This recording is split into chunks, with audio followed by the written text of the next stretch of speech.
रविजार्ड studies में आप सभी लोगों का एक बार फिर से स्वागत है। सुप्रीम कोर्ट ने नागरिकता अधिनियम 1955 की धारा 6A को वैध ठहराया है। 5 जजों की पीठ ने 4-1 के बहुमत से नागरिकता अधिनियम की धारा 6A को वैध ठहराया है। इस प्रावधान में कहा गया था कि भारतीय मूल के वे व्यक्ति जो 25 मार्च 1971 से पहले भारत आ गए थे, उन्हें भारतीय नागरिक माना जाएगा। Chief justice DY Chandrachud, justice Suryakant, justice MM Sundaresh और जस्टिस मनोज मिश्रा ने इस प्रावधान का समर्थन किया, जबकि जस्टिस JB पारदीवाला ने इसे असंवैधानिक बताया। अब असम एकॉर्ड और धारा 6A को समझ लें तो यह प्रावधान असम एकॉर्ड के तहत लागू किया गया था, जो बढ़ते अप्रवासियों की समस्या के राजनीतिक समाधान के रूप में आया था। असम एकॉर्ड 1985 में ये समझौता किया गया था। राजीव गांधी और असम की सरकार के बीच जो बैठक हुई थी उसमें ये फैसला लिया गया था, उसी को असम एकॉर्ड कहते हैं।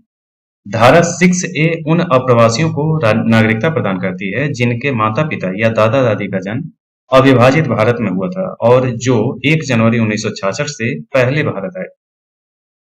1 जनवरी 1966 से 25 मार्च 1971 के बीच असम वाले लोगों को भी नागरिकता दी जाएगी, लेकिन उन्हें 10 साल बाद वोट देने का अधिकार मिलेगा।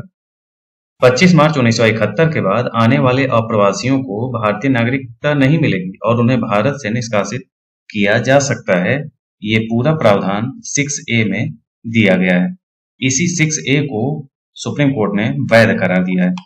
अब जजों की राय क्या है इस पे समझ लें तो 4 जजों ने कहा कि यह प्रावधान संवैधानिक है क्योंकि यह असम में बढ़ते अप्रवासियों की समस्या का कानूनी समाधान है।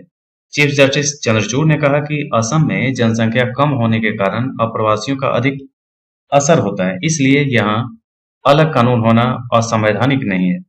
उन्होंने यह भी कहा कि 25 मार्च 1971 की तारीख इसलिए तय की गई क्योंकि उसी समय बांग्लादेश की आजादी की घोषणा हुई थी। असम के लोगों की संस्कृति और राजनीतिक अधिकारों की रक्षा के लिए कानून में पर्याप्त प्रावधान मौजूद हैं।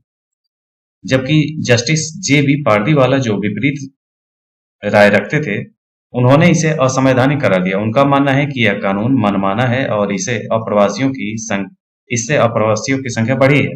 उन्होंने कहा कि समस्या का समाधान करने की कोई समय सीमा निर्धारित नहीं है, जिसके कारण यह समस्या अभी भी बनी हुई है।